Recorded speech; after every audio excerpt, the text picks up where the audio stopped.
don't know who or what the Birch Society is, we've been in existence for 65 years. The purpose of it is to restore constitutional principles, constitutional understanding, and to hold elected officials accountable to the Constitution. My personal story that pertains to this is that I had an unwilling participation in a call for a constitutional convention. I was a homeschool mom and decided to do something pretty darn crazy with my kids in 2012. They were 18 and 20, and they, together with me, decided to go off on an adventure to go live in a country where we had never been, didn't speak the language, didn't know anybody, had no clue how we were going to support ourselves, and had enough money to support ourselves for 5 months before we were out of money and no way to come home. We had sold everything that we owned. The long story short is we chose Chile because it was the seventh most economically free nation in the world, as the United States at that time was only the 14th economically free nation in the world. I also knew that Chile had, in 1973 and after, chased out all of the communists out of their country. Some of them willingly, some unwillingly, but tens of thousands of families were forced out of Chile due to their communist thinking. And unfortunately, by 1990, they were allowed to return again. But still, when I went there in 2012, Chile was absolutely at the height of its greatness. They had gone from 70% poverty to 7% poverty in a mere short 30 years through the introduction of free market economics. Suddenly in 2019, there was revolution happening, supposedly over a 4-cent increase in the price of the public transportation system. That didn't make sense to me. And within 10 days, a call by a million people for a constitutional convention. Now, I have to read something here because I want to tell you that what we're talking about, regardless of whether you call it a constitutional convention, a convention of the states, according to Black's Law Dictionary, a constitutional convention is, and I think we would all agree on this, a duly constituted assembly of delegates or representatives of the people of the state or nation for the purpose of framing, revising, or amending its constitution. Article 5 of the Constitution provides that a constitutional convention may be called on application of the legislators of 2/3 of the states. Back to my story of Chile. So I just mentioned constitutional convention. I will use that term because that is historically what it has always been called. There is no differentiation between what they're proposing and what I'm proposing. Article 5 of the Constitution provides 2 ways to amend the Constitution. One is the first way and the only way that we have ever used since 1787. The state legislators, the state representatives in the House and the Senate must propose amendments that then go back to the states for ratification. The second method has never been used since 1787. There are good reasons for that, and I will try to touch on that in the few short minutes that I have. I also want to mention that this is a debate, but there are 2 groups that are here proposing and suggesting that this is a good idea, and one opposing it, so I have less time than they do to tell you why this is a bad idea. Back to my story on Chile. So the people actually thought this was a great idea to have a constitutional convention. 79% of the people voted in favor of this. What happened at the first convention was that it turned into the most Marxist convention, Marxist document that had ever been written. And quickly, when it was brought back to the people for ratification, 64% of the people said, that is not what we thought a convention was, and this is not what we want. So it failed, and it went back to the original constitution that they were rioting and looting and destroying their country over, supposedly. The second convention that they had was the right-leaning Congress trying to appease the left that was tearing down the country and destroying it, and said, okay, well, we'll try to appease them just a bit without destroying the Constitution. And that got voted down because the left said, this is not good enough, it didn't take this far enough. The results being they have reverted back again to the first Constitution that they were rioting over. The one question that I asked everybody while I was still in Chile, because I did finally leave, assuming and knowing that this is the death of a nation, was I asked everyone who was in favor of this, what specifically is in the Constitution that is causing all of these things that you are rioting and looting over and you want fixed? The answer was, no one could answer that question. No one could identify the problem in the Constitution. They just had heard that if stuff is going on that you don't like, you could fix it by having a convention. Well, then let's have the convention. Let's bring it on. My question for you today is, we do not differ on what the problem is. We have an out-of-control federal government. Would you agree? Yes. We agree on the problem. Now, when you're diagnosing a problem, do you not need to know what is the root cause of it? Do you just go cut out the cancer and hope and pray that the cancer is gone? Or do you diagnose and say, but how did the cancer originate? What was the cause of this cancer that caused this? I'm going to challenge you that the Constitution is not the problem, and amending the Constitution is not the solution. That's one thing. But if you were to want to amend the Constitution, I dare say it's worked 28 times in our country to do it in the first method, which will only allow that one proposal to be addressed. A convention, they will tell you, can be limited and can be controlled and will follow the rules. You know, like all the rest of our rules are being so well adhered to right now, right? Those rules and assurances that they are giving you are not there. I challenge you also, don't trust what I have to say. Go do your research. I have plenty of it. I'll provide you with lots of things. They will provide you with lots of things, and use your own mind.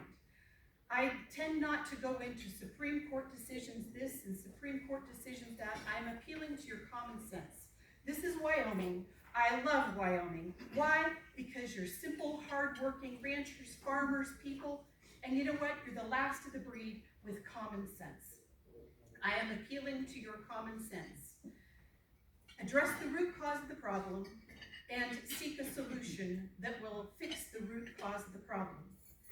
What is the root cause of the problem? I will appeal to you and say the Constitution is not the problem. It is, in fact, the solution.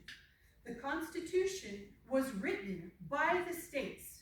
The states said, you know, we have a little bit more need of a national government. Before that, our first Constitution, if you aren't aware, was the Articles of Confederation.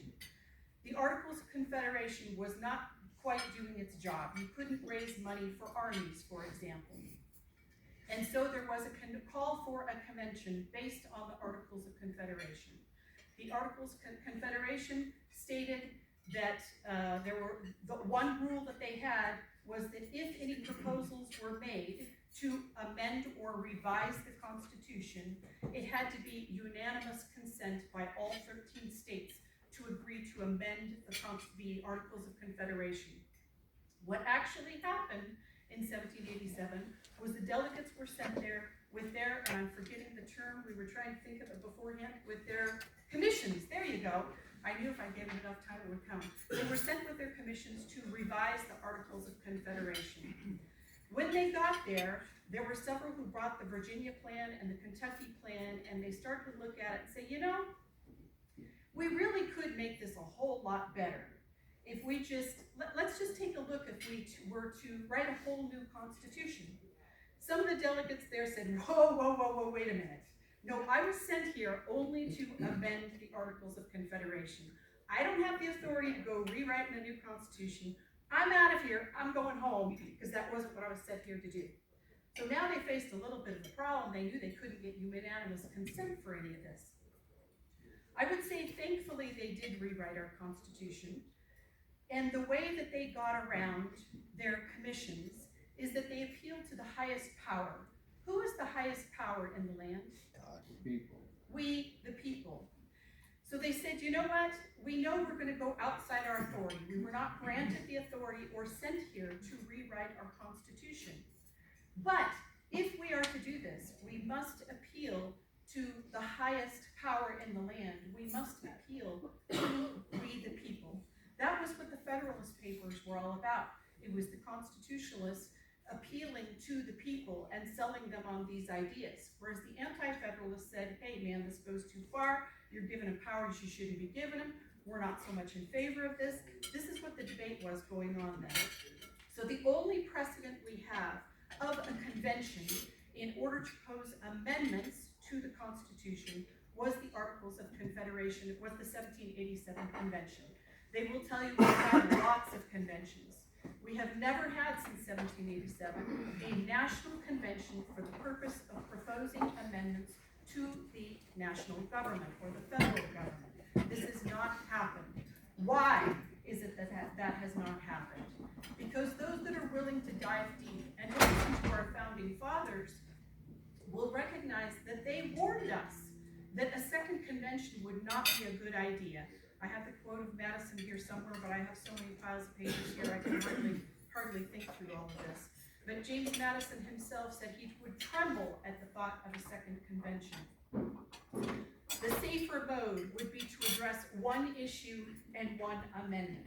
What they're not going to tell you is what the real risks are of a convention. Let me ask you all, you're all Republican activists, politicians. At your state convention, what is the first committee that meets? The Rules Committee. So can you have rules to your convention before the delegates are chosen and before the delegates convene? No, because it is only the delegates that will write the rules for that convention. So when they tell you that this is safe, we already know what the rules are. They may have come up with ideas and proposals for it, but it is in fact only the delegates who will be writing the rules for this convention. But then who will the delegates be? Well gosh, we don't know who the delegates will be. So how could we know what the rules will be? Another issue is that they will attempt to assure you that this is safe. We're only going to deal with this one thing. May I remind you, during COVID here in Wyoming, your legislator convened for a special session. How do you get a special session? All of you have to sign on that you're having a special session for one purpose and one purpose only, right? Many of you were there. You came to address the emergency measures of COVID. You didn't get that done, but you figured, gosh, we're here already. You know, we may as well deal with this gambling bill. Did you adhere to your commissions that you were sent there for to do? No, you did not.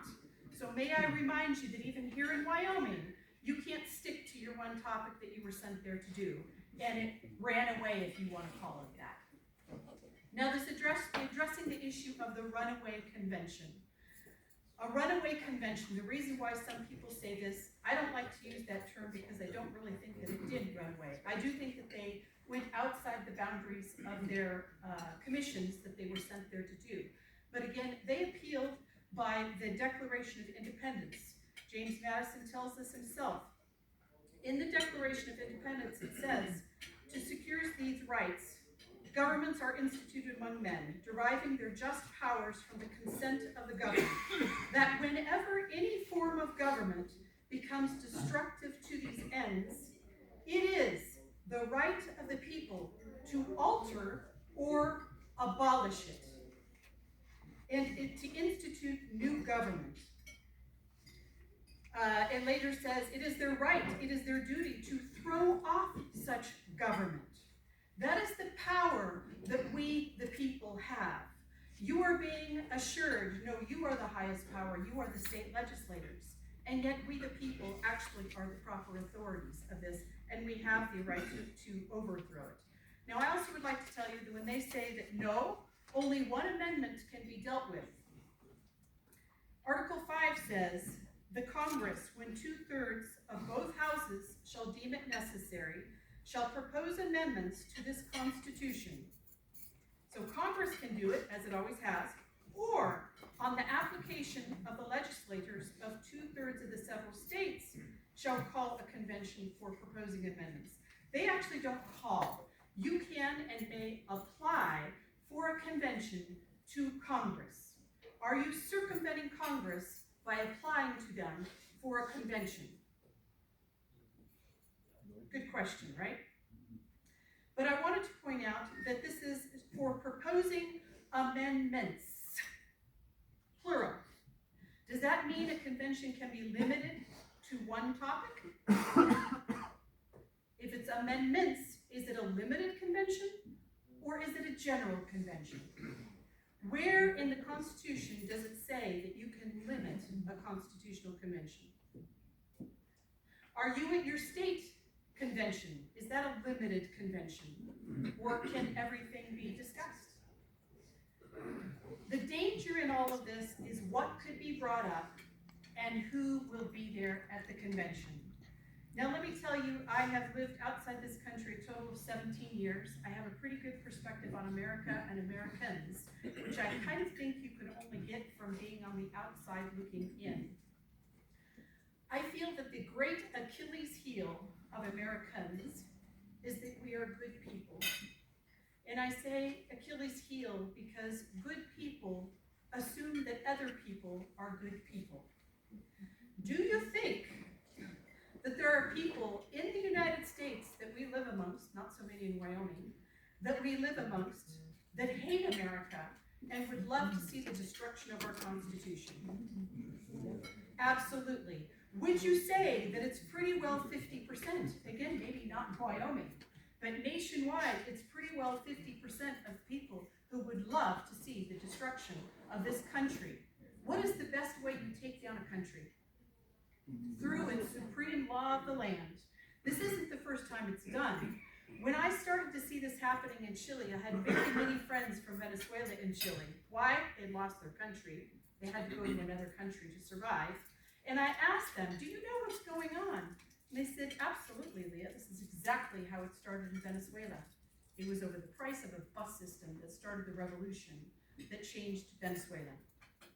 And the goal of Venezuela was to get the people to vote to amend the Constitution. What they said, and I heard it in Chile all the time, it's too hard to get the Constitution changed. It's supposed to be. Did you know that? It's supposed to be very difficult to change it. If it's worthy of changing, wouldn't it likely have been already done? We've done it 28 times. Now, one other issue that they will mention, don't worry. They're going to reassure you constantly, don't worry. Nothing bad can happen. 3/4 of the states have to rescind this. Now, let me ask you, do we have any bad amendments to the Constitution? Yes, we do. Prohibition was one of them that we actually successfully rescinded. But it got passed, it got rescinded. How about the 16th and 17th Amendment? They're starting to agree with us because we've been saying this for a long time. The 17th Amendment robbed you, the state legislators, of the power that you had to choose a representative that would support the state of Wyoming. That amendment stole you of the power that you had back then. So can bad amendments get passed through the resolution process? Absolutely. And my final point is about rescission.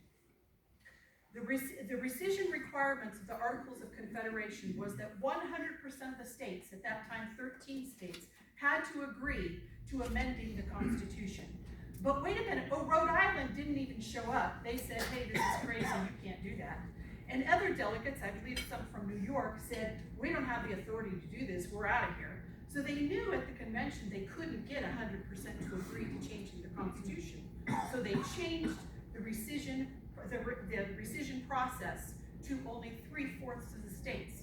Now only 9 of the 13 states had to agree upon these changes. And it was a battle to get these changes put through. Could possibly, in a state of such division in this country, knowing that we were unlikely to get much of anything passed, do you think that if they were to say, let's appeal to the people, let's have a people's referendum of whether they want these changes to be made, it's the most democratic thing to do? Wouldn't this be a beautiful argument at a convention to say, let's change the rescission process to not 3/4 of the states, and by the way, you are told that you, the legislators, will decide on these changes. but it mentions in here, or Congress can decide that state conventions will ratify this, not you. So the only power you as legislators ever actually have is to apply for a convention. Once your application is in, Congress will determine many of the rules, but primarily the delegates that are chosen will appeal to those rules. So beware of the promises and false assurances that are provided to you, and I look forward to providing more information as rebuttals. Thank you. Okay, Convention of States will step up for up to a 5-minute rebuttal, and I'll give you a 1 minute and a 30-second warning.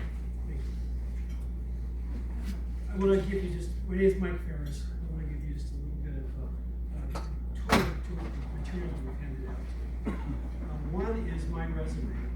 I am a constitutional lawyer. I have litigated 2 cases, one of both in the Supreme Court of the United States, one for religious freedom and one for free speech pro-life pregnancy centers. That case I won in 2018 in the Supreme Court of the United States when I was president of the Alliance Committee.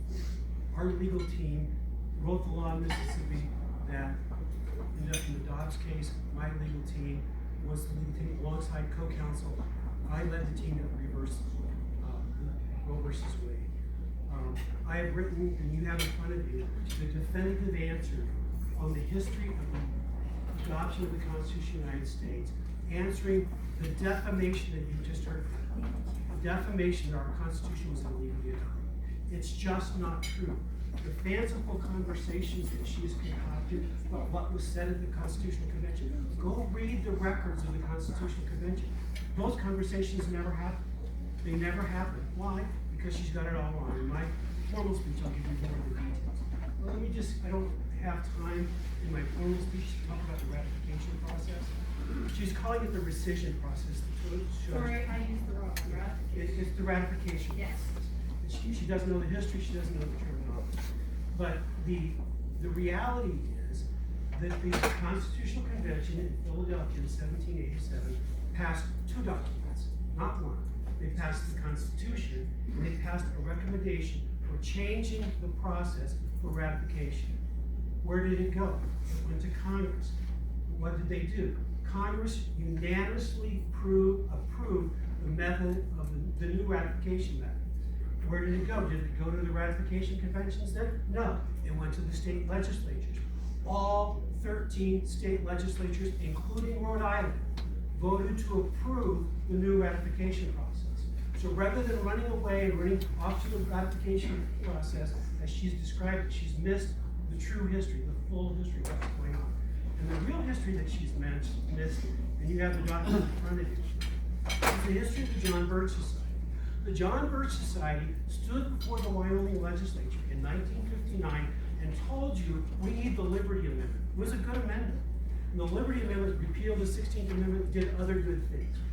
The founding president of the John Birch Society, Robert Welch, ran a national campaign to get states to call for a convention of the states to amend the Constitution of the United States to enact the Liberty Amendment.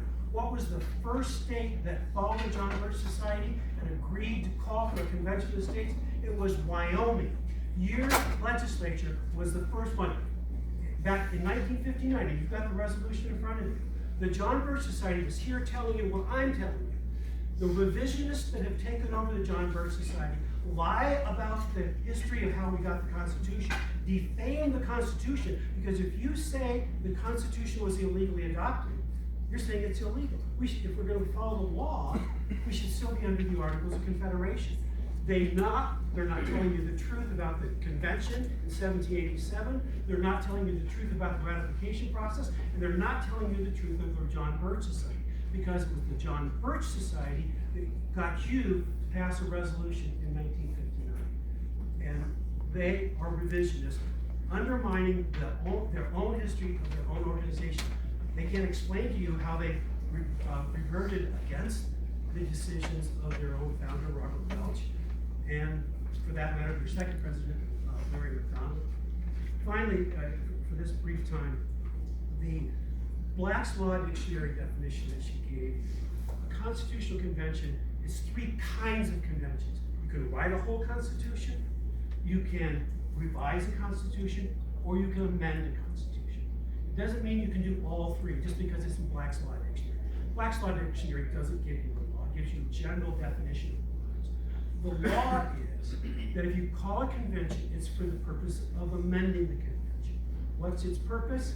Its purpose is to follow the application that came. We've had 450 applications for a convention in the history of the country. We've never had a convention. Why? Because we've not agreed on the topic. Agreeing on the topic is the beginning point. Until you get there, you can't have a convention. So I have more to say in just a couple of minutes. Thank you. U.S. term limits.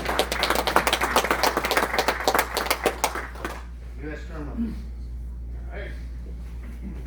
It's got quite the start. We are the third path, so I'll try to stay out of historical debate with Michael Farris because the man knows an awful lot. Constantine Carrard, it's a lot of name. Just CQ's fine. With U.S. term limits. Similar to Commission of States, except for a single subject, which kind of opens up an altered path. We'll get to that when I get my 20 minutes. He corrected some of the things I was going to say. This is just sort of the rebuttal portion. We're actually all good people. Don't hold my black hat against me.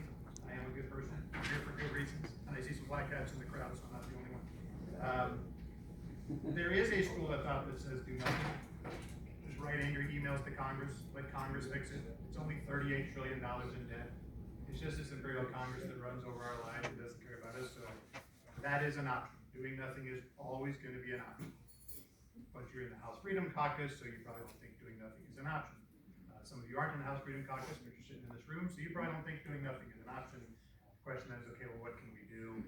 And I guess what you're going to get today is a couple of the paths forward where you guys can actually do something. You really are the power. When people talk about the people versus the legislature, that's a misunderstanding. You are the people. That is why you're here. You have relatively small districts. You know your people. Your people send you to act on their behalf. This is not direct democracy where the people vote on everything. It's a representative democracy. It's a republic. You guys are the people. So when they talk about the power belonging to the people, that's you. And a lot of legislatures for a long time have kind of forgotten that they have that power.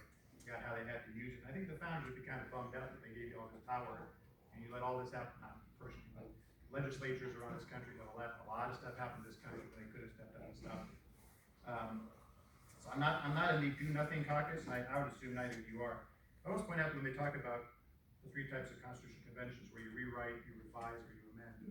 An amendment, a calls for amendments, are calls for additions to a constitution.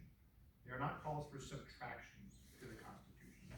When you amend a constitution by adding an amendment, and all of these calls are specific in that they say, for the purpose of proposing an amendment to Congress that limits congressional terms, or that institutes a balanced budget amendment, or whatever the amendment you're proposing is an addition to the Constitution. It's not a revision that subtracts anything. You are not deleting anything in the Constitution. You are debating an addition to the Constitution. And that, again, is a critical difference that should be made. The Madison quote, which he was mentioning, you can look it up online. Again, look up a lot of this history, because a lot of what you had there was not historically accurate. The Madison quote has been used out of context every time I've ever testified on term limits, because Madison warns that, oh my God, not a convention will be populated by the worst sorts of scumbags. It was Madison's response to whether or not we should have a constitutional convention on the heels of the constitutional convention they had just completed. It was not saying don't have another constitution or don't have a constitutional convention. He had just been an enthusiastic participant in our constitutional convention. He was saying that just because you don't like the one we just did, we don't reopen it and start all over again. That's a bad idea. That is completely different, in completely different context than saying that Madison is somehow opposed to a constitutional convention. He was the star of a constitutional convention. He just didn't think 6 months later you should do it all over again. And on that, he was right. It also doesn't mean he said, oh, that article we gave you, yeah, whatever you did, don't use that. Okay? Madison would not do that. So when you hear the Madison quote being used that way, it's being abused that way. It's not how Madison said it. It's not how history records it, and it's not how we should allow it to be. Because if I got time left, we'll just get back to you guys because I see you have a long day, and I'll see you when it's my 20 minutes.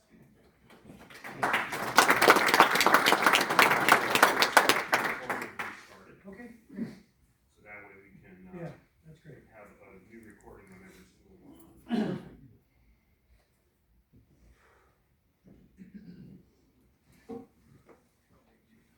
Thank you again. I really appreciate the opportunity to be here with you today.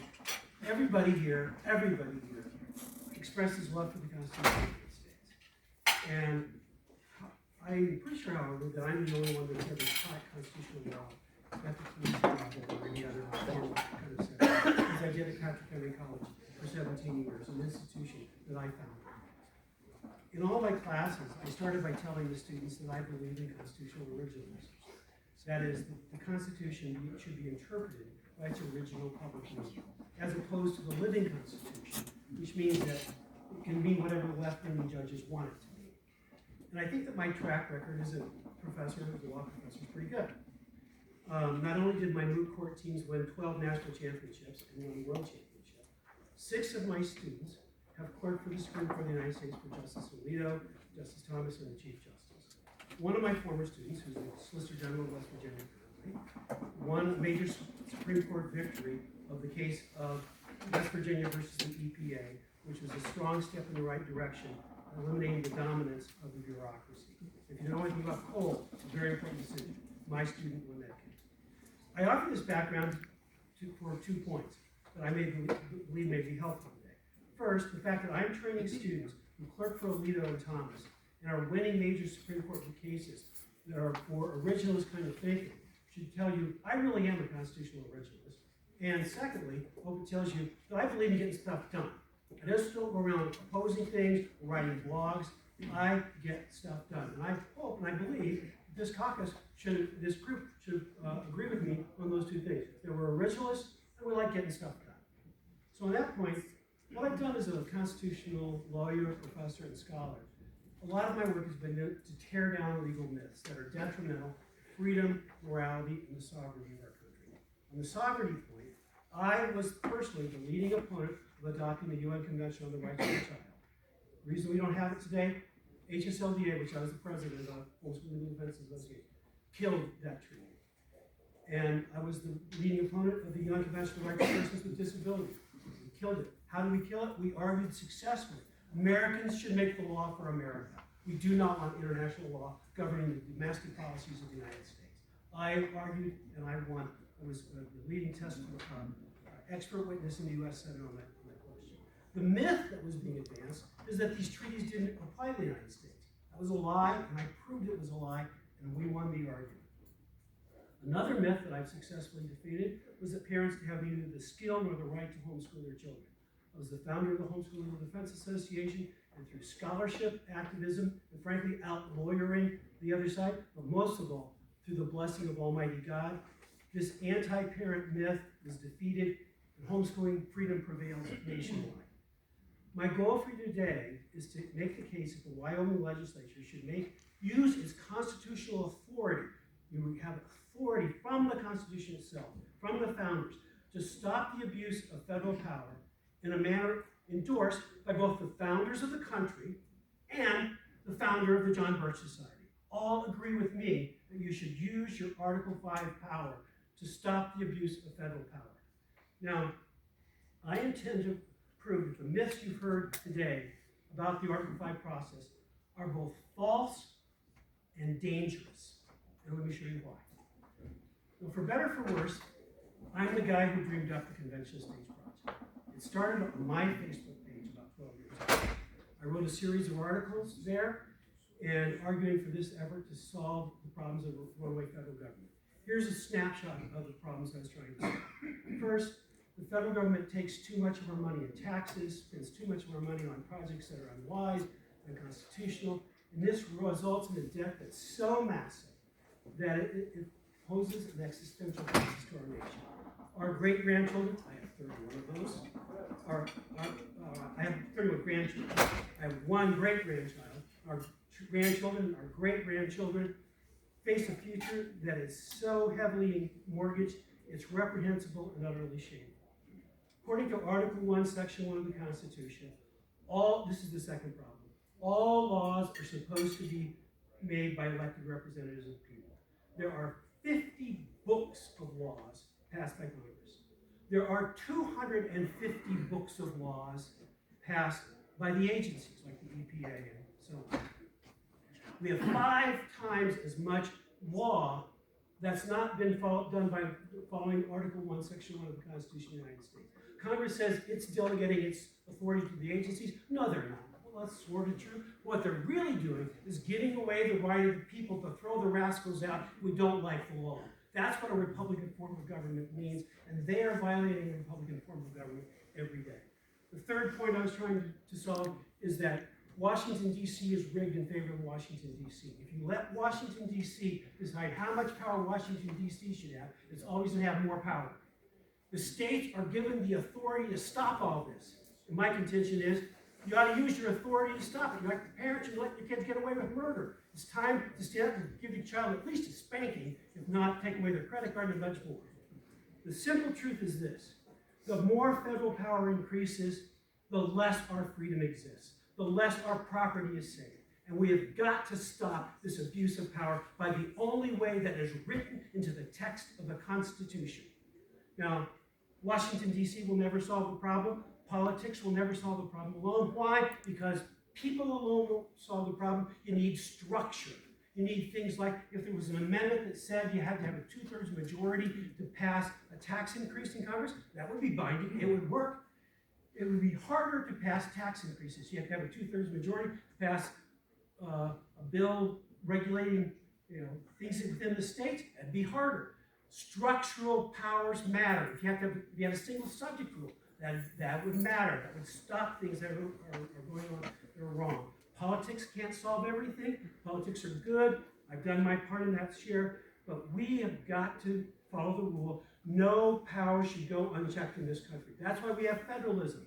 No power should go unchecked. That's why we have checks and balances. No power should go unchecked. And that's the reason on the last week of the Constitutional Convention, I've actually read the whole thing. I read the entire record, everything that exists, thousands and thousands and thousands of pages.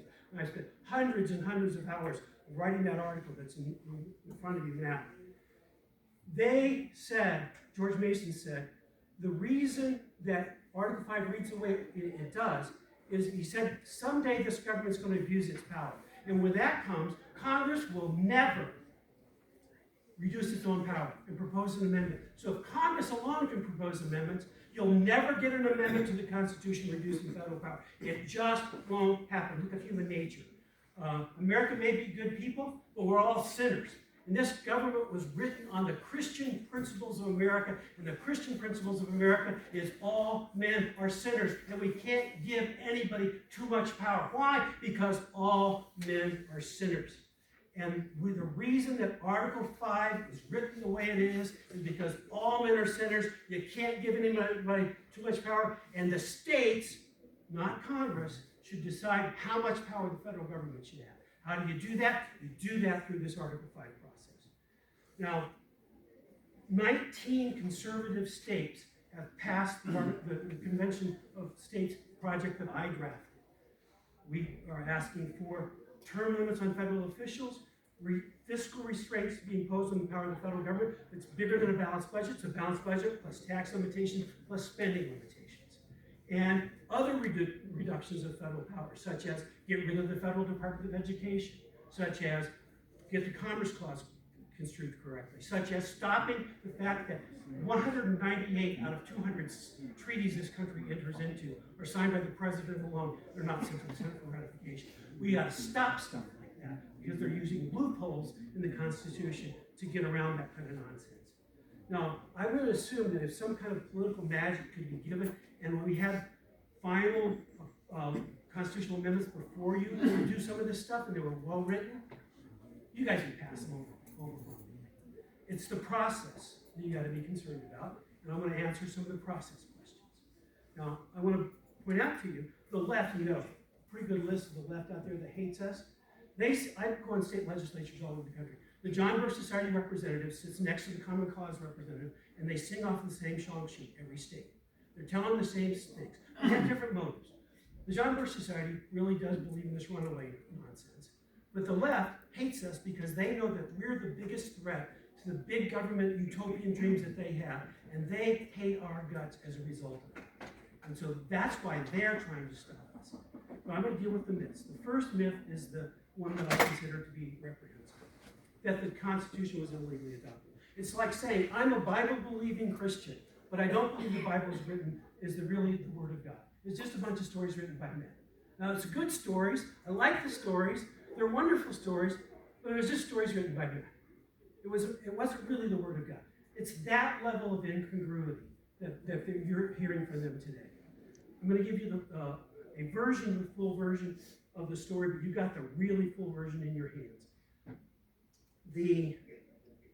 What happened is this. We'll start with the Annapolis Convention. The Annapolis Convention was called to talk about commerce. Only a handful of states showed up, and the delegates quickly decided two things. We don't have enough authority, and we don't have enough states. Let's go back and ask who are states for more authority to have a convention, and let's get more states to come. What was the authority they were asking for? To render the federal constitution adequate for the exigencies of the Union. Who called the convention? Virginia was the first state to call the convention. Not Congress. Congress didn't call the convention. The states called the convention. 5 more states immediately followed Virginia. They named their delegates. They gave them their instructions. Their commission was to render the federal constitution adequate for the exigencies of the Union, and I'm quoting that directly. Then Congress voted to give their opinion about it. It's like a National Pickle Week resolution. There's no more authority than that. You have in your packets the process for amending the Articles of Confederation. Under the Articles of Confederation, Congress can't call any convention. Under the Articles of Convention, you know a lick of history. You know that Congress can't they had no implied powers. They didn't call the convention. They didn't even send their resolution to the states. And they always sent the resolutions to the states if they're asking the states to do something. They did not call the convention. Congress in its endorsement resolution said we like the resolution, but we think we should only amend the Articles of Confederation. It was not the call of the convention. There was debate at the convention about their authority. What did they do when they debated it? They looked at their commissions from the states. The states gave them their instructions, except for New York. Every state told their delegates to render the federal constitution adequate for the exigencies of the Union. She's right. New York left. 2 of the delegates from New York left after they decided they were going to pursue a new document. Now, New York never voted again, so the New York delegates didn't violate the convention, but the delegates obeyed their instructions. The 10 states that continued to participate obeyed their instructions to render the federal constitution adequate for the exigencies of the Union. The left makes the arguments that they make because they say, well, then you can't be originalists. Because, you know, if you get all about the original intent, it was illegally adopted. That's why Warren Burger, who got Phyllis Schlafly to do this, to launch this modern argument about the runaway convention. That's what happened to change the John Birch Society, is they're doing Warren Burger dirty for you. There was 19 states that had called for a convention of the states to reverse Roe versus Wade. Warren Burger and Phyllis Schlafly were both on the bicentennial of the Constitution Commission. And Warren Burger wrote a letter to Phyllis Schlafly and told the lie about Philadelphia, and got her to go to 6 states and reverse the call for a convention of the states to stop Roe versus Wade. It killed the pro-life movement's effort to get that done in its tracks.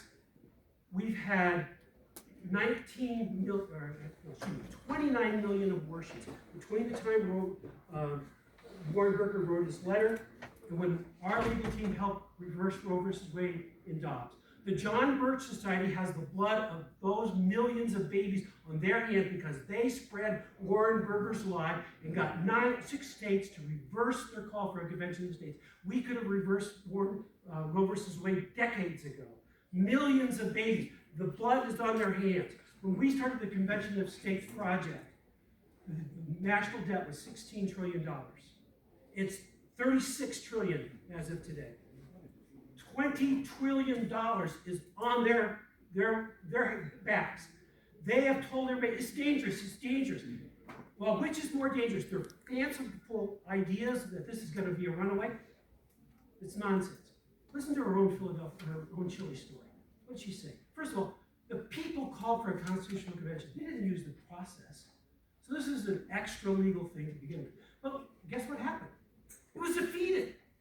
The safety mechanisms work in our own horror stories. that she tells, where she goes around the country defending Pinochet, this radical right-wing dictator, murdered people. It worked. The process worked. They defeated it twice. The checks and balances worked. If it works in Chile, why won't it work in the United States of America? We follow our Constitution. We revere our Constitution. It's not a mob calling for it. It's state legislatures calling for it. Now, people will say, well, anything could happen in the convention. No, it can't. The Republican National Convention can't elect the delegates, can't nominate a Democrat for President of the United States. You can't pass laws for France. If you have a convention in Wyoming, your Republican Party convention in Wyoming, you can't pass laws for Idaho. There are limits on what you can do. And the call of the convention is the limit. Now, can that be enforced? Yes. I personally litigated the best case on record that is the parallel. The ERA was supposed to be ratified in 7 years. Congress tried to change the rules for ratifying the Constitution of the United States. I filed the first lawsuit, as a young lawyer, filed the first lawsuit challenging the constitutionality of changing the rules for amending the Constitution. We got that case heard in federal court in Boise, Idaho. Idaho and Arizona filed a similar case. We consolidated the cases. We worked together. We won that case. You can't change the rules in the middle of the stream. They tried to revive the ERA, and the courts, even including the Obama courts, have said you can't change the rules in the middle of the stream. You've got to have an agreement. There are 450 applications for a constitutional amendments convention right now on the books. More than 34, well more than 34. We haven't had one because 34 states have never agreed on the topic. When you have an agreement on the topic, you have a convention on that topic, and not until then. It's not just open for anything. Yes, it can be one amendment. Yes, it can be more amendments. So the language from the constitutional amendments just means you can have more than one amendment. We're contemplating more than one amendment. Fiscal restraints, term limits, limitations of the power and jurisdiction of the federal government. But just like the Bill of Rights, they would be sent out individually, and the states would vote the individual amendments up or down. Now, you guys are going to hold a legislative session starting in January. Are you really afraid that the Democrats in the House, your 6 Democrats, are going to pose gun control legislation and you're going to lose? Well, who knows? I mean, Soros could bribe them, and who knows? And we don't have, you haven't established your rules. You haven't got your rules yet for the next session. You don't have them. You haven't voted on them yet. You don't have rules yet. Oh, the sky is falling, and there might be locusts, and who knows? You go, that's absurd. Why? Because you can count. 6 doesn't beat your team. And if 34 states call for a convention to limit the power of the federal government, you walk in with delegates from 34 states voting one state, one vote, and they at most have 16. So all of the other states are against us. 34 beats 16 every single time.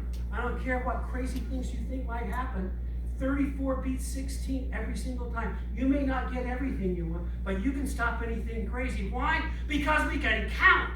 It's the same reason you're not afraid to open the Wyoming legislature and are afraid of the Democrats here. It's nonsense. It's preposterous. And that kind of fear-mongering, God has not given us a spirit of fear, but of love and power and sound mind. This is the land of the free because we're brave, not because we're fear-mongers. Not because, what might happen, blah, blah, blah, throw dust in the air. It's nonsense. It's anti-historical, Constitution-defaming nonsense. And I respectfully suggest this. You guys have been misled until today, perhaps. At least some of you have been misled until today. Now you know the truth. Now you know the truth about how we got the Constitution. I would suggest to you, there's a rule that we give in juries. If somebody lies to you about one thing, you can distrust their testimony about everything.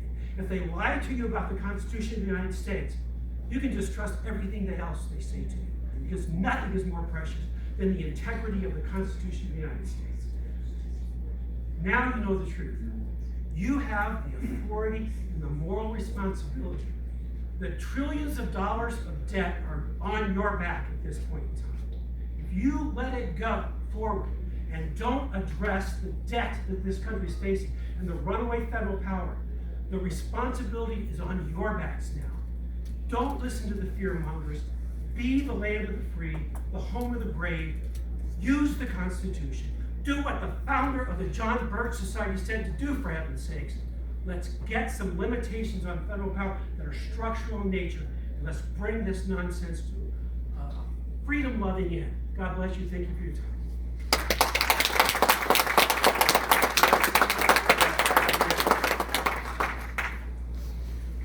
Next time I don't follow Farris. What would I say? How would I say? I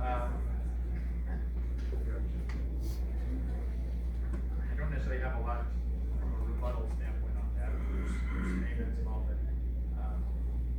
Sit down, as your brain tends to do once you're done speaking, you think of all the things that, I'm sorry, I'll get a little louder. You sit down and you start to think, oh, you know what I forgot to say was X, Y, and Z, so I want to revisit a couple of things from the first presentation just because I think they're important facts for you to have, and they weren't in my 20-minute thing. There was a mention that, well, Chile couldn't explain what the problem was in their constitution. We don't have that problem. We know exactly what the problem is. A lot of the founders warned you at the very beginning. They were concerned that they hadn't put a balanced budget amendment in the Constitution. But the federal government had the ability to borrow and print endlessly, and so that was a concern right away. We know it's missing as far as our national debt. We know that term limits requires a constitutional amendment.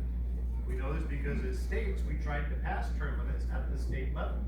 I'm originally a Colorado guy. We were the first state to pass term limits on our elected officials. And after a bunch of states had done that, a lawmaker sued. The Supreme Court said, no, you can't do it that way. It has to be a constitutional amendment. We know exactly what the deficiency is, what's lacking in the current Constitution is an amendment that limits the number of terms for members of Congress. There's no gray area here, so if you hear that Chile was confused, don't be Chile, we're not Chile. We're way better than Chile, we know exactly what's missing, we know exactly what the language needs to say. There was also a mention that we were trying something somehow new or radical that we haven't done since 1787. Actually, what we're talking about doing is the only thing we've done since 1787. Since you had Article 5, the states have used the pressure of Article 5 to tell the federal government what it wants. Okay, your Bill of Rights was a result of Article 5 pressure because Madison knew, hearing from the folks who did the convention, that there was unfinished business. There was things that folks wanted done. They didn't get done in that initial draft. You all have been through the process, or a lot of you have been through the process. It's not always in that first product. You pass the bill, you come back, you amend the bill. There were things the states wanted that weren't taken care of in the original Constitution. So he went through the Article 5 calls from the states, took the 12 most popular things that had the broadest support, sent all 12 out, 10 got ratified and became your Bill of Rights. That's all we're doing. It's the states telling the federal government, this is what we want. Do this.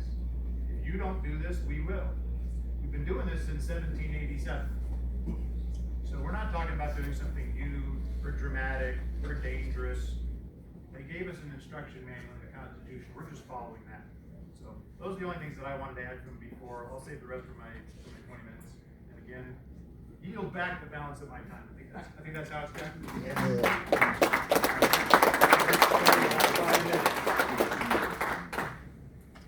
I'll take your balance if you don't mind.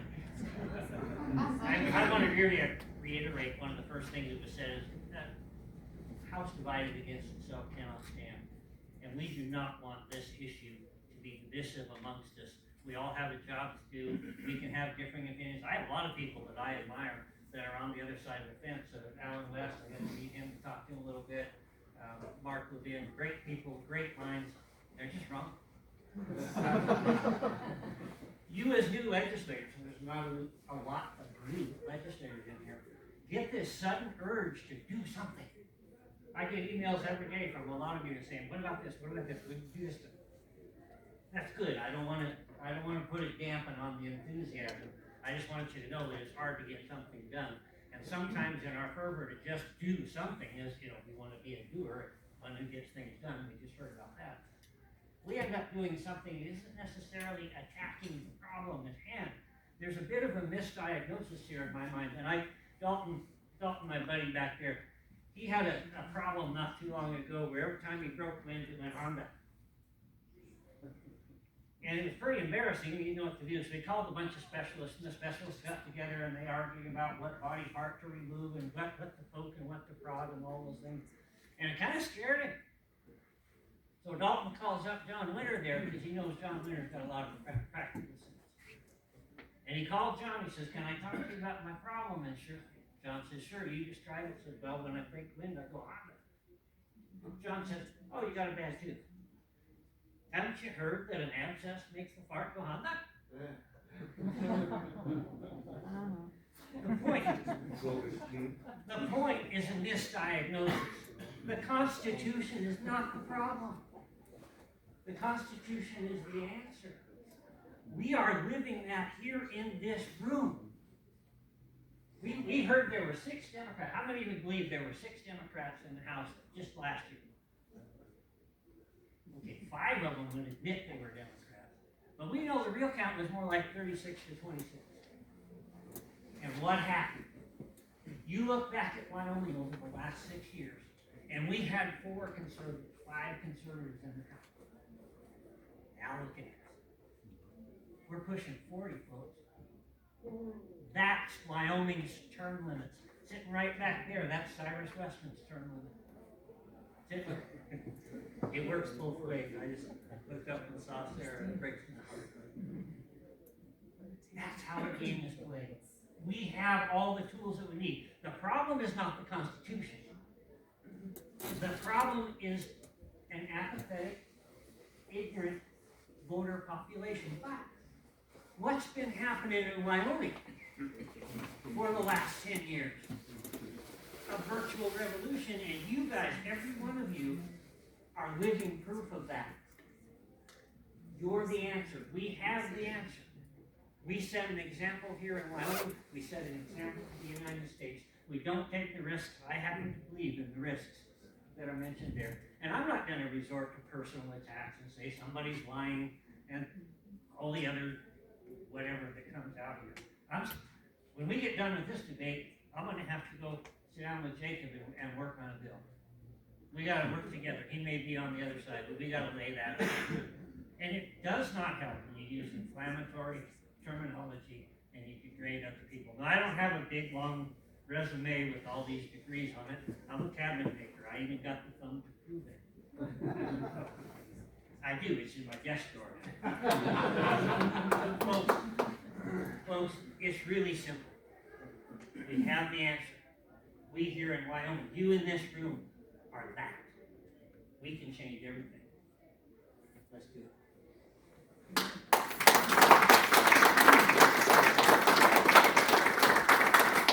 We're ready for the third round, so now U.S. term limits will have 20 minutes. It's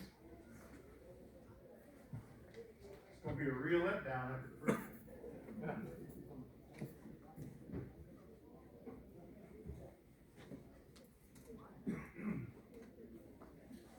Cheat. I usually go without notes, but I've got some quotes that I brought. I want to make sure you get the quotes right, so I usually don't get 20 minutes. Usually I get like 5 or 6. So I've got the elevator speech, the long one.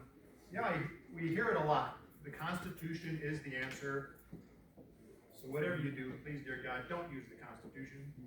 I would suggest that's not logical. It's not rational. It's not going to fix things. Yes, the Constitution is the answer. We're literally here debating Article 5 of the Constitution. By way of introduction, my name is Constantine Carrard. Again, CQ's fine. I'm the Western Regional Guide for term limits. Colorado by birth, Wyoming, my dad's home place. My grandfather was a infantryman for France in World War I. When that was over, he moved to Wyoming and set type of local paper in Laramie. My dad is Laramie High School and University of Wyoming, class of '59. Told him I'd be here. He said, "Well, say hi." I said, "I will." And I paused and he goes, no, no one's going to say hi back. It's class of '59. I said, okay. So he's not expecting any hi backs, but my father says hi. So if anybody knows a Carrard who's ever heard the name, to a degree in this country, Wyoming's actually kind of where the family name started. I'm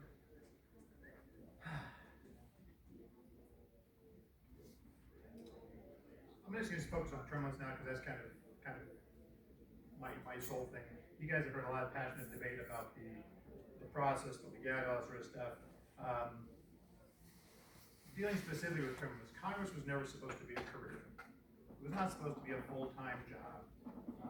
Heck, it didn't even pay. When you first went to Congress, the job was not a paying job. It wasn't supposed to be something lucrative.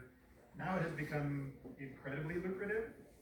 It's not that they make 170 grand a year, which is pretty good money. They gotta live in 2 states. They got expenses actually that we don't have as a result. And yet, somehow they seem to be doing better than the average person making $170,000 a year does. I'm told the insider trading is pretty spectacular. But for a lot of folks in Congress, and if you know some, you've probably seen it, it is the best job they've ever had. It's the best job they're ever going to have. And unfortunately what happens, that means they wake up every day and their one concern is, how do I keep this job? And so they tend to kind of vote yes on a lot of everything. They tend to be responsible to people back home. And the good news for them is that the system as it is currently designed makes it to where it's almost impossible to beat them, so they can plan on staying there forever if they want to. I would distinguish, because there was mention of term limits working, where you need term limits because you can beat people and look at the new people here. I'm not here to advocate for term limits for the state of Wyoming. Most states don't necessarily need term limits. They're not broken the way DC is broken. You don't have the advantage of incumbency that DC has. You don't have millions of dollars in super tax, leadership tax, a lot of stuff coming in. You don't have the advantage of the name ID.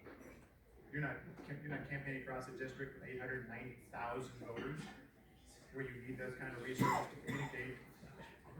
People in your district know you. They vote for you. They vote for the other candidate because they know you. So the challenges we face with campaigns in DC are dramatically different than what you have here. Once you consider 2 points, Fox News ran an exit poll, about 120,000 people nationally on election day. The right track, wrong track number, wrong track was about 70%. That's really bad. I mean, people are generally down on politics, but the polling says 70% wrong track, that's bad, but that's kind of the unremarkable number. That's the second question that was great. It said, how much change did they want in the way the U.S. was run? Kind of a weird way to phrase the question. At one end was none, and at the other end was the phrase total upheaval, which is kind of a weird way of polling, but okay. 2% said none, 15% wanted a small change, 56% wanted a substantial change, 26% wanted total upheaval. Okay, so if you take these substantial and total upheaval numbers compared to the no, it's fine as it is, that's 82 to 2. And yet virtually every incumbent member of Congress was reelected on the same day. So I don't have to tell you there's a problem when it comes to swapping out members of Congress who aren't doing their job. If you ever need 5 seconds, the 5-second pitch is basically, this is one of the world's most unpopular groups of people who can't be beaten in the popularity contest. That's sort of that's the quick version. Now I got one of the quotes for you. The average American is acutely aware that he is losing his liberty. The government has grown so huge and complex that he feels helpless in attempting to control it.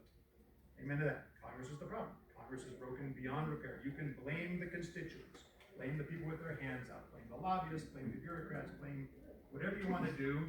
Fine, that's fair. But the fact of the matter is that Congress is broken. And we are never going to elect the hundreds of fresh representatives and senators you would need to actually get Congress to fix itself. Just send more people. Man, I hear that all the time. Oh, if you would just send more people. From the same people that tell you that Congress is absolutely and totally corrupting and you won't believe what it does to good people. So that's why you have to change the rules.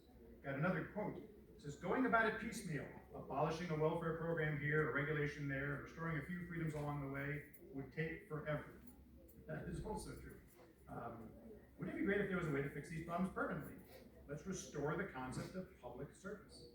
Let's retire career politicians, defame the lobbyists, defund the bureaucracy.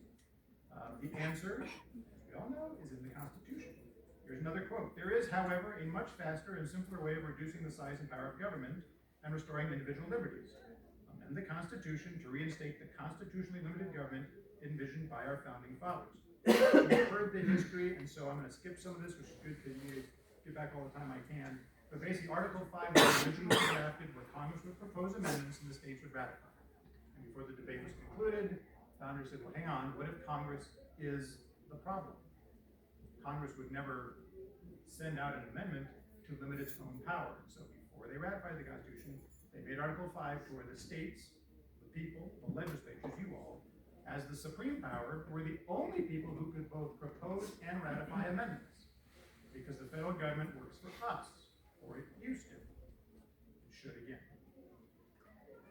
Quote, this country consists of a union of sovereign states which hold the only power to ratify amendments, and state legislatures hold concurrent power under the Constitution to initiate such amendments as they, the states and the people within them, require.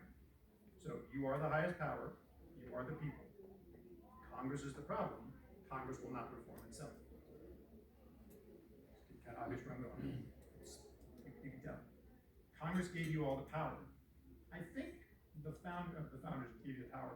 I think the founders might be kind of stunned, frankly, that you're almost $40 trillion in debt, and you got this imperial Congress just running your lives, and you haven't used the power they gave you. They went to an awful lot of trouble and put themselves at an awful lot of risk to do this, and we're just saying, no, I'm good. We love the Constitution, we're just kind of afraid to use it. Another quote, only through an amendment will we be able to correct the present distortion of our basic laws. Okay, so let's talk about term limits specifically. It is America's most popular reform. It polls, and by the way, by way of background, I'm a campaign guy. I spend most of my time getting folks like you elected to office. So, you know, I'm always aware of kind of like where the public is at. This thing polls at absurdly high levels. It's 80 to 85% across party lines, Republican, Democrats, Independents. Doesn't matter whose door you knock on, you know you can use this issue. And when I say it's 85%, it's not 85-15, it's 85, 8, and 7 undecided or something. If you take the undecided, you force them to decide, you end up around a 90-10 issue. You can pull a puppy from a well, and you don't get 90-10. Okay, so it's a really popular issue. The people really want this. Every Republican running for president endorsed it, except Asa Hutchinson. You saw what happened to him. President Trump recently reiterated his call for the original term limits. Lobbyists hate it, bureaucrats hate it, other politicians hate it. There's some really good people in Congress who supported it, but they've been there for a while and they've discovered that we really need them there. Like, I was gonna go for a while, but now that I've been here, I realize how important I am to this process, and so I think I should stay forever. So there's a few of them, they hate it, but the people want it, and they want it more than any other measure we measure for. So what changes if we have term limits? The biggest change is the type of person you send to Congress, and we have sort of a wonkish term we call adverse pre-selection. Basically, the wrong people running for Congress. There are some great members of Congress. Okay, I got some I am particularly really fond of. They are in the minority of the majority at the moment. But you got the wrong people going to Congress. I always use like an Elon Musk example, but who are the change agents? Who are the people who know how to fix things? Who could turn around a company, a healthcare system, university system? Who are the folks who say, okay, I know how to fix something? Go to that person and say, you sir, we want you to run for Congress. You're amazing, you're smart, you do all that stuff. We need your skills in Congress. And here's how it's gonna work. We're all gonna get together, we're gonna work hard, we're gonna get you elected. We need you to kind of stay quiet for a while. But in about 14 years, you're gonna get a subcommittee chairmanship. Now, to be fair, it may not be the subcommittee you want, and it may not be the area of expertise you have. It's the subcommittee that's available after all the other subcommittees have been picked over by people who have more seniority. But that's where your power starts. And 6 to 8 years later, around years 22 to 24, we're gonna get you a full committee chairmanship. Again, it may not be the committee you want, and it may not be the committee he has any particular expertise in. So when you're trying to figure out why the farmer's running healthcare and the doctor's running ag, well, farmer dollars are great, and the ag guy who gets first choice says, I'll take healthcare, please. But don't worry about it, because if you don't know the subject material, we've got staff, and we'll guide you through the whole process.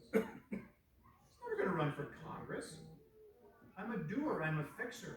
I'm not gonna wait a quarter century to accumulate potential power. Like 20 years after I get to Congress, I won't remember what I was there for. So who runs for Congress? Two types. The true believers who wanna run through that wall and fix things. And they're usually home in about 6 years. They give up. They turn around and they go, no, it's not for me, and I'm out. The people who leave early will be shocked, why'd you leave early? Because they went to do something that can't be done. Or the lifers, the folks who are willing to wait. Because frankly, they're not real change agents. Or it's the best job they've ever had, it's the best job they're ever gonna have.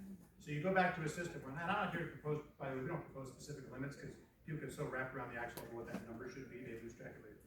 The question is, should this be a career, or something you go for a time, do, and then come home? But if I use, like, let's say, like a 12-year example, after 6 years, you're looking at a chairmanship of some sort. And your chairmanship is more likely to be in tune with your expertise, because I got a lot of guys that have been there 6, 7, 8 years, and I need someone to run this ag subcommittee on water. This guy knows it, so put him in charge. I say, you guys do it at the state level. So that's sort of the biggest change. But there's some other changes. Listen, if you increase the number of open seat contests, you encourage more candidates, you create more opportunities. You can run against an incumbent, but a successful challenge against an incumbent averages at least $2 million. So most of you will never run against an incumbent because you don't have the Rolodex for that. So a lot of good people who could run for office won't even try. Increasing open seat contests also allow, frankly, for states to kind of course correct. Here's sort of like a Mitch McConnell example. You can't beat Mitch McConnell in a Republican primary in Kentucky. You can't beat him in the general because he's a Republican nominee. But if there's an open seat in Kentucky right now, and I step up as a candidate who says, I'm gonna go to DC and vote just like Mitch McConnell, I will finish last. Because the candidate who will run and vote just like Mitch McConnell will finish last. But I can't beat Mitch McConnell. That's a problem. I mentioned the fact that, yeah, the committees, I think, stop being based so much on seniority, start being based more on expertise, which is good. And there have been some studies that compare states that have term limits and states that don't. And you'll find termlimits.com's website has got some information on that study there, but they basically find that states that have turned into a better economic growth, lower taxes, less regulation. And a lot of it has to do with the fact that the lawmakers tend to be a little more deliberate in the language. If you're there for a time and you're trying to get something done, you're in for office to do something, you write the bill to do that thing. You're not vague, you don't leave it, you don't defer to the bureaucracy to fill in the rules, which is a healthy thing. So the people want it. It will dramatically improve the work quality. It will dramatically improve the quality of your candidates and their responsiveness to you. It'll radically change the mindset of the people in Congress, right? Because if I'm there for 12 years to get something done, I don't have time to waste playing games. I'm not just running out the clock. And I think we can get rid of some of those over-obedient, just rubber stamping big spenders that are kind of trampling all over us. So how do you get it? We can go convention of states. That's got it. If you like it, by all means. The single subject effort works just fine. Vote yes on both if you want. You don't have to pick one. The first one passes the gate, gets it done. I will add that there's one thing that kind of makes us different from COS, and that's the fact we're single subject. The issue is preemption. I got a handout, come to think of it, I'll pass it later. For 240 years, you haven't had an amendment convention, so I'll make the point that we've never had one. One of the reasons you haven't had one, they talk about, well, because 34 states haven't agreed. Actually, one of the reasons we haven't had a number of them is because when you get close, Congress acts. Congress will not be inclined to let us gather in one room and write their term limits, because they're going to want to grandfather themselves in. They're going to want logging limits coming on. They're going to have all sorts of things they want we wouldn't want. Congress will never let us gather in one room and write a balanced budget amendment. They're going to let us set the rules for how they get to spend money. No. They also won't do it until we make them do it. And so how preemption works basically is the states say, you do this or we will. And Congress says, and ignores us. Until you get close to that magic number. Because if it takes 34 states and I'm at 28, 29, 30, 31 states, I got a bunch of states considering this, Congress can't risk that I get to 34 before they send me something to ratify. And so Congress will preempt the states, which is what they've done historically. Okay, we got this strategy has a 240-year unbeaten track record. So if everyone wants to check the historical records, the Bill of Rights again was state pressure early. Term limits on the presidents was state pressure, as FDR went from term 3 to term 4. Women's right to vote. If you're a woman, you're sitting here, you appreciate the right to vote. Thank Article 5 and Article 5 pressure on the Congress. This works. I am not a proponent of the 17th Amendment, but if you wanted a clearer example of how this strategy just never loses, the U.S. Senate had no reason to change the rules on how U.S. senators got appointed until they all got their jobs. The U.S. Senate would never, of its own volition, change the rules. But enough states said, you do this or we will. Congress says, okay. And then they do it. And that's what we're doing here. And I mention that because, again, I'm fine with the convention. But there may be some of you here who just can't get past it. And if you can't get past it, I hope you support this one anyway, because this one's never going to a convention. Congress will preempt. It has always preempted. For a quarter of a millennia, this has worked. So from that standpoint, preemption is kind of the main difference, so I want to spend a little bit of time on that. I would also point out it's the only way you're ever going to get term limits. So if you support term limits, this is the only path. I always kind of joke and say you can't tell your people that you believe in long, healthy lives. You're just fundamentally opposed to diabetic Christians. Like there's just the one way. Congress will never do this on its own until it has to. It won't have to until you make it, and this is how you make it. It's the only path. So from that point, I hope it's kind of clear. I should point out that I've read you a number of quotes. They all actually come from the same person. Former Congressman Larry McDonald of Georgia was a leading voice against communism and a conservative in the United States Congress. He was a longtime Birch board member. He was actually the Birch Society's second chairman. And I don't know if anybody's old enough to remember Korean Airlines Flight 007. The Soviets shot down ostensibly by mistake. He was on that flight. So it was, they accidentally shot down one of the leading anti-communist voices in Congress back in the year he was that long time ago. It was sometime after that, obviously, that the Birch Society's position evolved. But that's why you'll still find a lot of Birch members who actually do support it, even though the majority of the literature obviously is against it. We're going to be around. I'll stick around afterwards. I'll have a little preemption thing. Maybe I'll hand it out right after so I don't interrupt the rebuttals. Again, I know some of you have, we do have term limits pledges that we have candidates and lawmakers that sign. If they love term limits, they sign it, put it up on their social media and stuff. And so if you like term limits and you want to do that, that's great. We're always happy to promote the folks who stand with us. Like I said, this is incredibly popular. It is the right thing to do. It is not a silver bullet that will fix everything in Washington, D.C., but boy, it will help a lot in a lot of ways. There's no argument to leave them in place forever. And this is the only way to take them out. So from that standpoint, I think combined with preemption, hopefully I've overcome everybody's objections. This thing will pass by acclamation and piece of cake. But I appreciate the time again, and congratulations again. Like I spend most of my time getting folks elected, so I know the journey you've been on. I know what it feels like. Congrats. I mean, you guys are, for those, especially the first timers, and you're off on an adventure right now, so have fun. Appreciate it. Thank you for having me.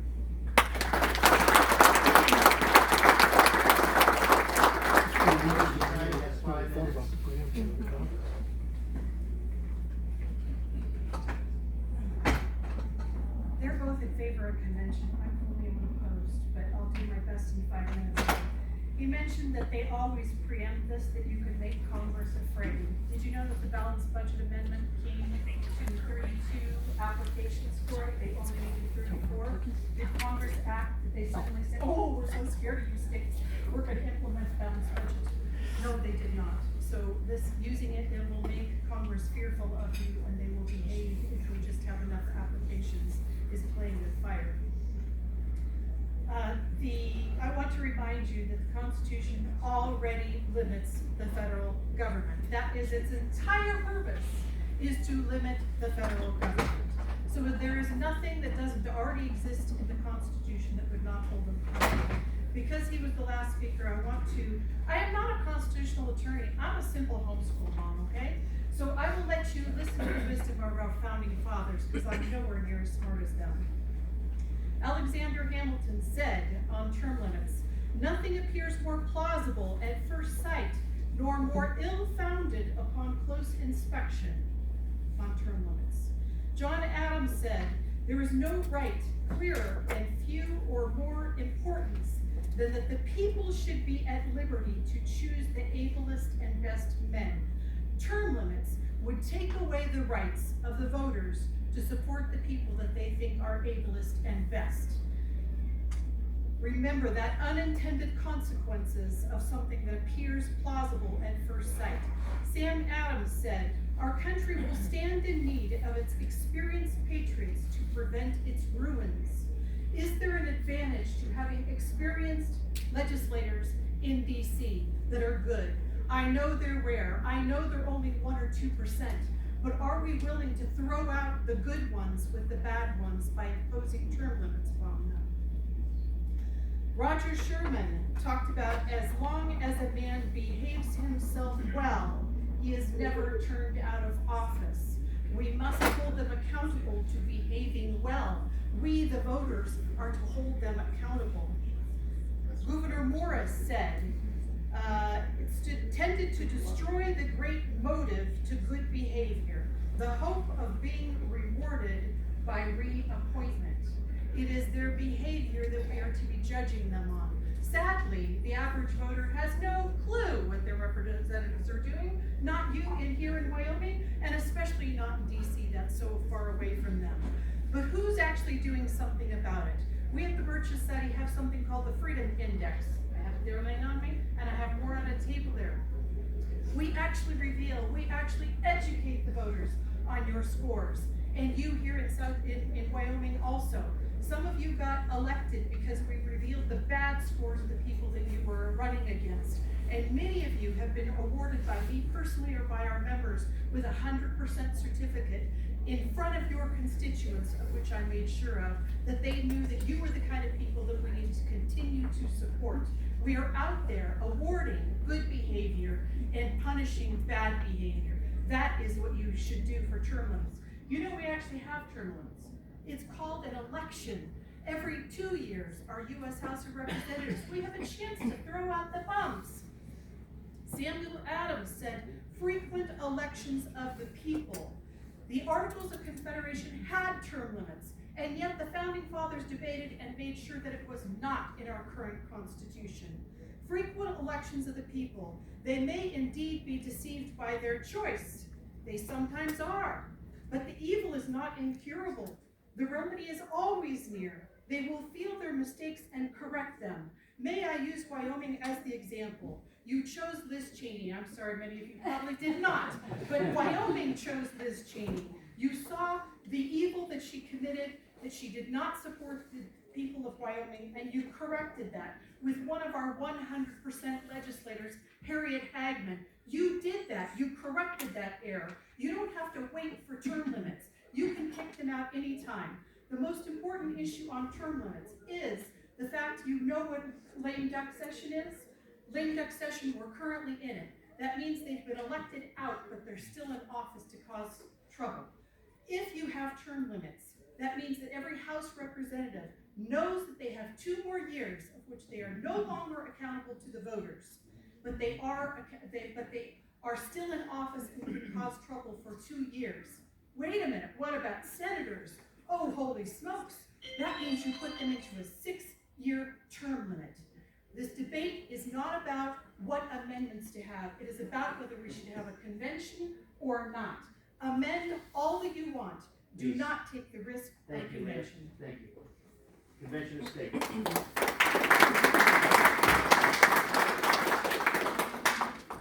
Thank you again for your time.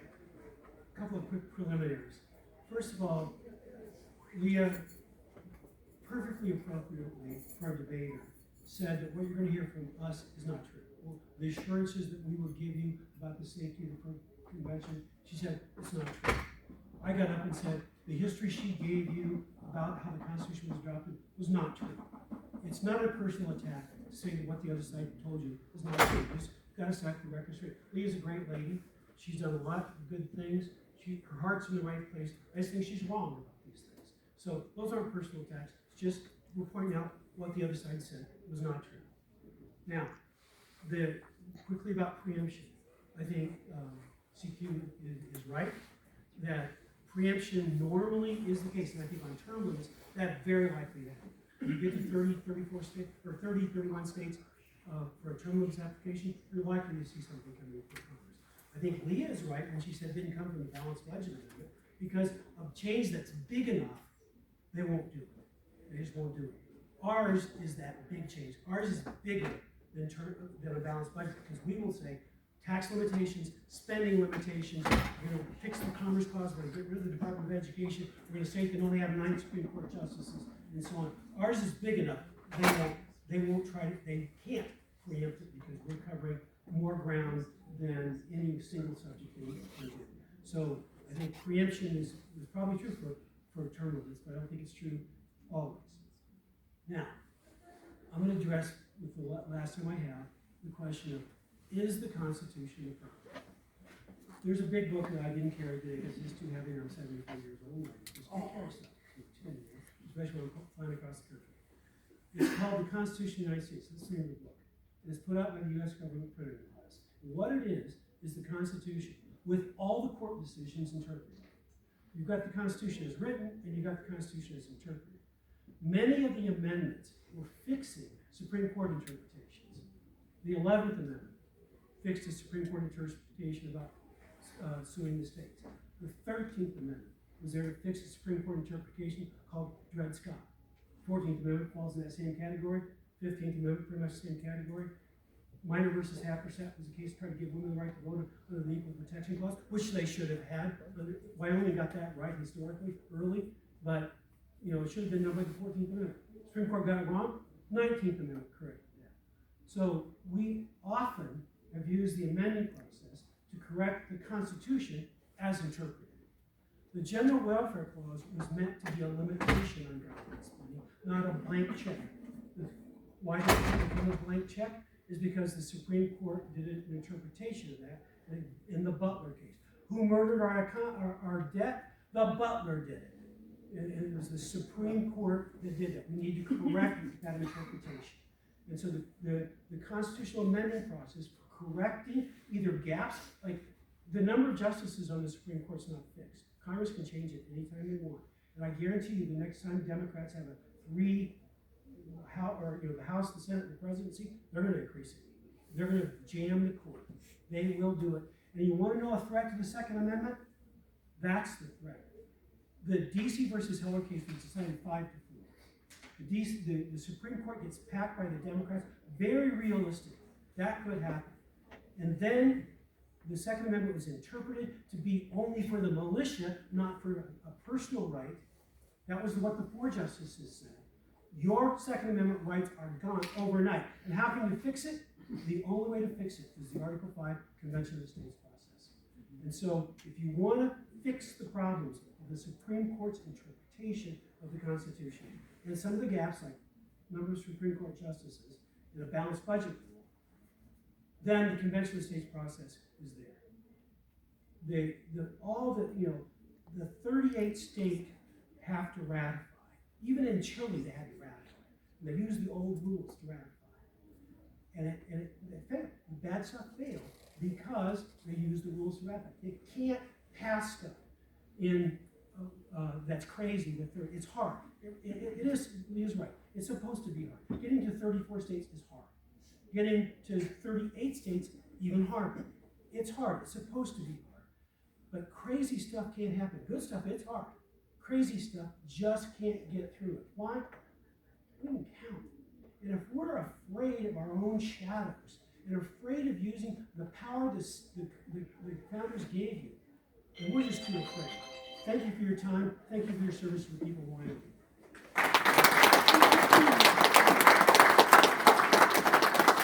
In just a moment, we're going to take a 5-minute break, and then we'll get back to the FGA training. And folks, thank you very much for your patience and sitting through that.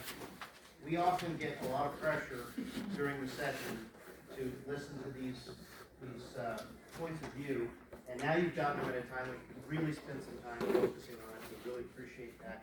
Now you have an opportunity to debate it amongst ourselves, over the next several months if you want. But the goal here was to not have this happen during a session and us to have attitudes or anger amongst us. This is about us as conservatives staying together. We can debate these issues just like these fine people did today. So thank you very much. Appreciate you guys.